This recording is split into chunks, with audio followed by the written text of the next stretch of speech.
Dia kotoran jenisnya, tapi dia sifatnya lebih agresif, ganas. Oke. Jadi kita bilang ganas, menggerogotin kulit liang telinga. Jadi seolah-olah kalau kita bersihkan liang telinga itu malah nampak nanti liang telinga itu meluas, membesar. Saya nggak nyaranin ya, Oh gitu dok. apalagi yang tidak berpengalaman. Oh. Ada pasien saya datang membawa anaknya yang gendang telinganya sudah Robek. Kotoran telinga tuh harus rutin dibersihkan. Betul, Itu ada betul. waktu tertentu nggak sih, Iya, dok? 3 atau 6 bulan 3-6 sekali. bulan. Jadi Ya. kalau pakai cotton bud tuh gimana?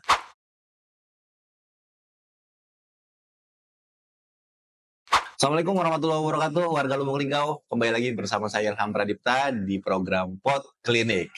Dan buat Bapak, Ibu, Kakak, Adik yang nonton video ini, jangan lupa untuk mensubscribe channel YouTube ini biar nggak ketinggalan video-video tentang kesehatan yang menurut saya itu perlu Bapak, Ibu ketahui. Seperti hari ini, kita akan ngomongin masalah THT, telinga, hidung, dan tenggorokan, yang akan kita bahas lebih jauh dan lebih detail bersama dokter yang sudah hadir bersama saya di sini, yaitu Dokter Sarah. Assalamualaikum dokter. Waalaikumsalam Sehat, Dok? warahmatullahi wabarakatuh. Alhamdulillah. Luar biasa.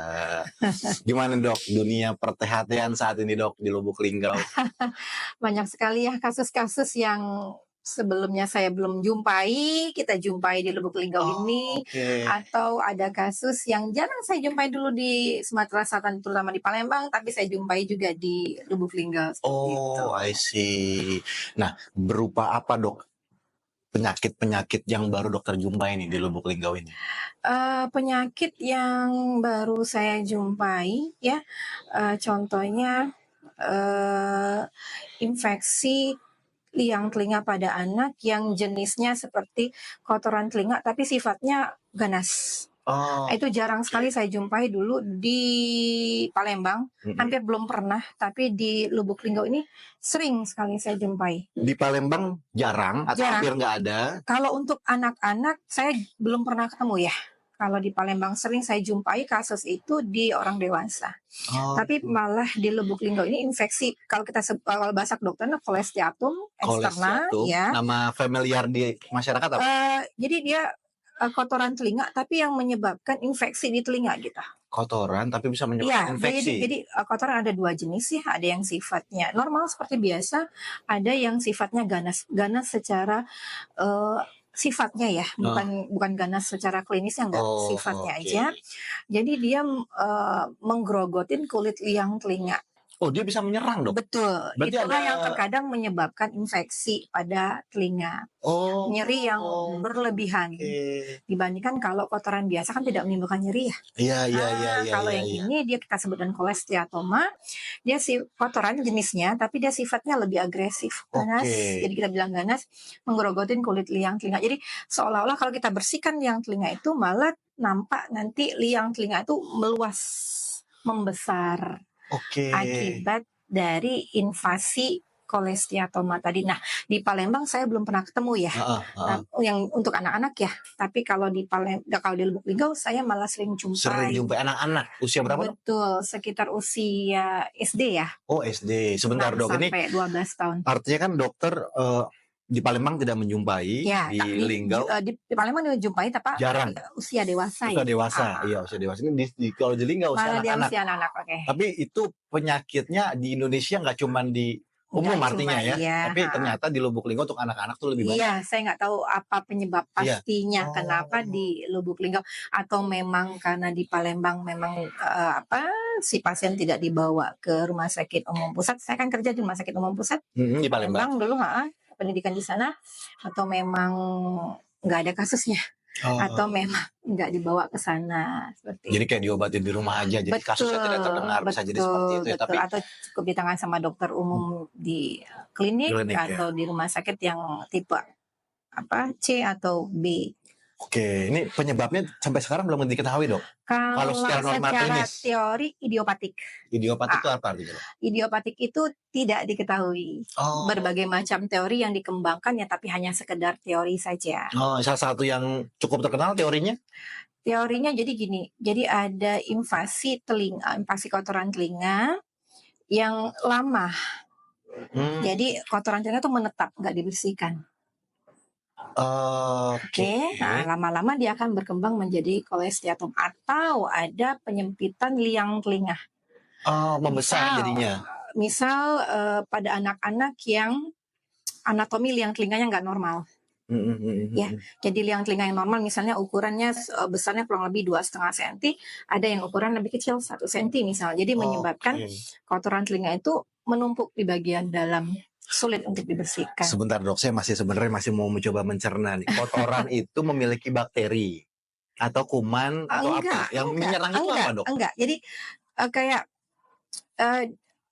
memang jenis kotoran, tapi dia sifatnya agresif. Jadi dia karena mungkin terlalu lama di dalam, sehingga menyebabkan sifatnya itu berkembang menjadi lebih agresif. Jadi kalau kita lihat, kalau kotoran biasa itu coklat warnanya ya, tapi kalau kolesteatom dia akan diseliputi kulit. Kulitnya dari kotoran apa kulit dari telinga? Liang telinga tadi. Dia ngambil itu sendiri. Betul. Jadi pada saat kita membersihkan nggak normal kayak kotoran biasa. Kalau tindakannya sih nggak harus tindakan operasi, nggak cukup dibersihkan aja, nggak perlu kita kasih obat-obatan, hanya sekedar misal simptomatis aja, misal si pasien ada nyeri, berikan obat nyeri aja, cukup dibersihkan udah. Tapi masih ada kemungkinan untuk kambuh berulang, nah makanya harus kontrol ke dokter THT rutin 3 atau 6 bulan sekali untuk dibersihkan. Berulangnya itu dengan mungkin penyebab yang sama. Betul. Salah satu berarti artinya gini dok, tadi kan kotoran telinga tuh harus rutin dibersihkan. Itu ada waktu tertentu ya, dok? 3 atau 6 bulan 3-6 bulan. Jadi kalau pakai cotton bud tuh gimana? Untuk cotton bud sebenarnya dari Asosiasi Dokter THT Indonesia nggak menyarankan ya. Tidak menyarankan. Menggunakan cotton bud yang pertama bisa menyebabkan trauma pada liang telinga. Liang telinga menjadi luka. Yang kedua, trauma pada gendang telinga. Gendang telinga bisa infeksi ataupun jebol, berlubang gendang telinganya. Dokter THT tidak menyarankan hal itu, kecuali kalau si pasien menemukan kotoran telinga. Sebenarnya kotoran telinga akan keluar dengan sendirinya ya, dengan gerakan silia yang ada di liang telinga kita atau rambut halus. Nah itu yang akan mengeluarkan kotoran tersebut. Terutama pada saat kita mengunyah, dia akan keluar. Jadi pada saat sudah keluar baru boleh dibersihkan. Jadi ketika di posisinya di luar telinga ini ya, dia udah keluar sendiri. Betul. Makanya nih mungkin itu yang dulu waktu zaman saya kecil tuh kalau melihat ada anak yang kayak itu menyebutnya congean. Padahal enggak, mungkin ya. Artinya kotoran telinga yang keluar yang memang dibersihkan harusnya. Betul. Nah jadi siapa nih bapak ibu yang suka ngebersihin telinga anak yang menggunakan cotton bud? Lalu cotton bud sebenarnya fungsinya buat apa dong dok kalau dia diciptakan? Kalau bukan buat telinga? Banyak fungsinya ya. Banyak fungsinya. Enggak hanya membersihkan kotoran telinga di bagian luar, banyak fungsinya. Bisa untuk menggunakan antiseptik. Ya lupa itu buat cotton bud ya. Iya. Mungkin awalnya buat itu kali ya, ada orang itu ke kuping kali. Jadi itu bahaya ternyata. Iya betul. Kalau pakai kan sekarang udah mulai modern nih dok, ada alat yang pakai lampu, ada cahayanya, diperjualbelikan nih dok di marketplace itu gimana dok? Istri saya beli masalahnya dok.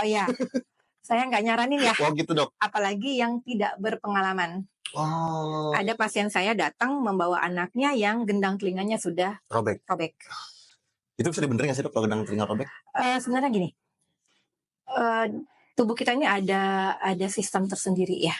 Dia bisa recovery diri sendiri sebenarnya. Apalagi pada anak-anak yang mereka masih masa pertumbuhan, jadi sel-selnya kan terus membelah. Sebenarnya kalau gendang telinga itu robek, insya Allah asal infeksi bisa dikendalikan, dia akan menutup dengan sendirinya. Terutama pada anak-anak 1-2 minggu pasien saya rata-rata menutup. Tapi memang harus infeksi terkendali. Apakah akan ada efek samping misalnya udah pernah robek telinganya terus kualitas cara mendengar yang tadinya 100 Betul, poinnya jadi 80 apakah begitu dok? betul. Seperti Gini, itu.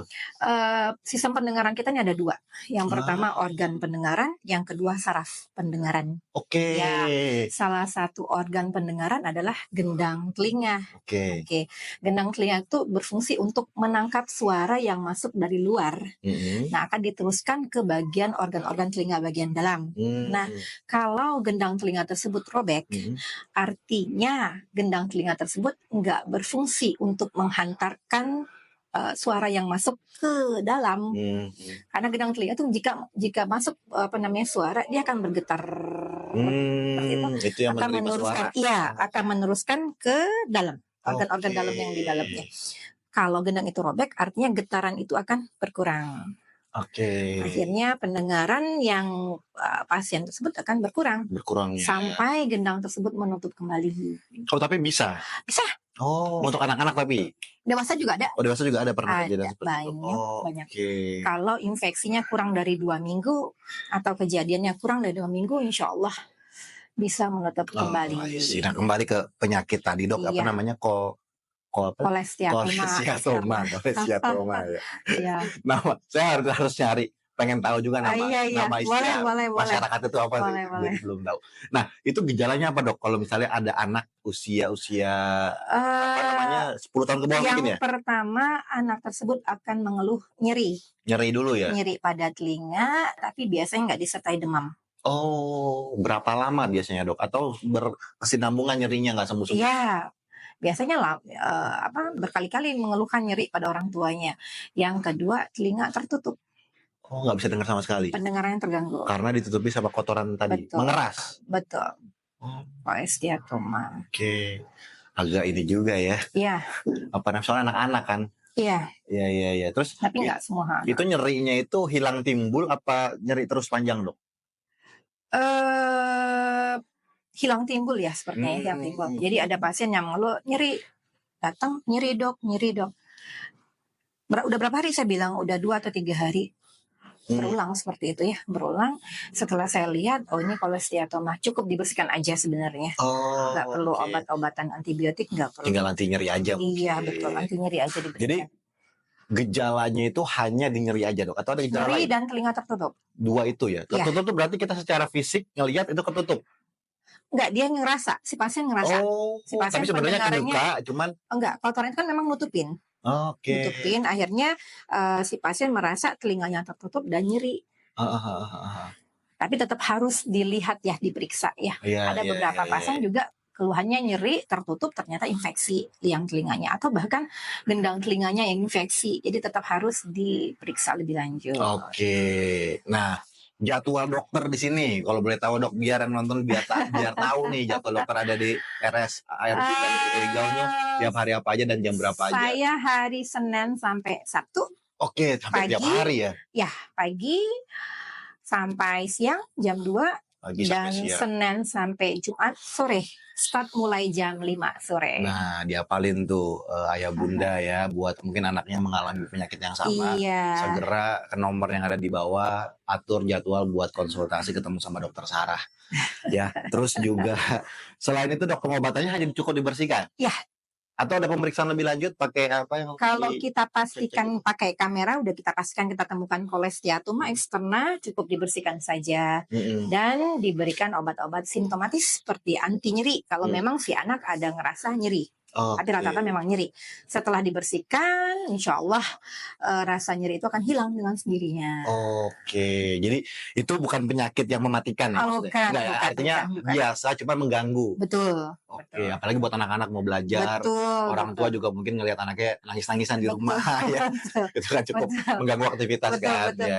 Intinya adalah ini tidak terlalu dikhawatirkan banget gitu ya, cuman harus segera diobati.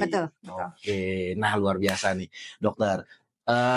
Apalagi ya dari situ ya, tadi gejala udah, pengobatan juga udah, nggak terlalu nggak terlalu yang harus ada operasi, tidak ya, cuma dicek aja, dibersihkan.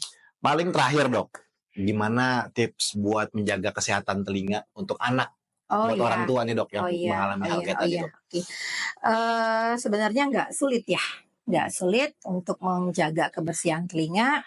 Yang pertama, jangan terlalu sering dibersihkan, oke? Apalagi menggunakan cotton bud yang banyak menyebabkan trauma pada liang telinga maupun pada gendang telinga. Kemudian sebaiknya hindari cairan yang kurang bersih masuk ke dalam telinga. Contoh biasanya anak-anak kan berenang di sungai, nah, itu banyak kita jumpai, kita temukan anak-anak yang tinggal di pelataran sungai atau di pinggir sungai itu banyak mengalami infeksi pada gendang telinganya. Kemudian kontrol aja ke dokter THT 3-6 bulan untuk dibersihkan kalau sudah ada penumpukan kotoran telinga. Itu aja, nggak ada vitamin yang khusus untuk telinga, tidak ada. Lebih ke tindakan pembersihan betul, menjaga kesehatan telinganya. Oke, baik Dokter Sarah, terima kasih atas waktunya Dok. Insya Allah kita akan ketemu lagi di sesi selanjutnya karena THT ini menarik banget buat dipelajari atau diketahui ya penyakit-penyakitnya dan cara pengobatan, pencegahan dan sebagainya. Insya Allah kita akan ketemu lagi di video selanjutnya. Makanya Bapak, Ibu, Ayah, Bunda, Kakak, Adik jangan lupa untuk subscribe channel YouTube ini, aktifkan notifikasinya, dan kalau ada pertanyaan silakan komen di kolom komentar. Saya Ilham Pradipta, pamit undur diri. Assalamualaikum warahmatullahi wabarakatuh.